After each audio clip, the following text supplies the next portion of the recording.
So that's an interesting thing. Well, so let's say you go over your past with a fine-tooth comb and you decide you're going to take responsibility for everything that you did that was wrong and everything that you failed to do that you could have done that was right. It's like, does that change the world? It's like, depends on how thoroughly you do it. You might say it changes the world like nothing else possibly can. And I think that that's actually right. You have to allow yourself a certain latitude for error.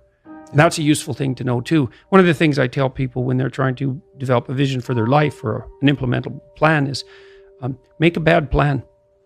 Like, make the best one you can, but don't get obsessive about it. It's like, make a plan, implement it. You'll figure out when you implement it why it's stupid. Exactly. And then you can fix it a little bit. Compare yourself to who you were yesterday and not to who someone else is today. The same basic idea, right, is that you have to get your markers for success right, because otherwise you can end up in the situation you described, which is that, like, there's always people out there who are doing far better than you on pretty much anything you want to imagine. And if all you're doing is seeing yourself in their reflected light, let's say, then it's going to be pretty damn dismal. But it's not a good comparison, because you shouldn't just compare.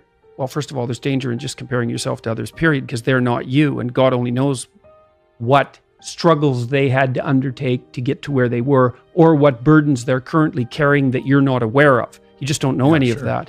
But you can certainly contrast yourself with yourself. And that's a lot better. It is the only way. Well, it's also the only way of really measuring anything approximating proper improvement. You can actually tell when you're a little better than you were yesterday. Right. So, and you can actually do that. That's another thing that's so interesting about it, is that you can actually make yourself a little better in some way, pretty much. Well, I don't know if it's at every moment, but you can certainly do it every day. It's funny. I mean, you know, obviously, if you have a problem and you think about it, you can think up a solution. And it's not obvious how you do that. You know, I mean, it's not like you know how you're manipulating your neurons or something. Mm-hmm. It happens of its own accord in some sense, like you can participate in it, I guess, and you can interfere with it, and it seems to take a certain amount of willpower, but it still all happens mysteriously behind the scenes.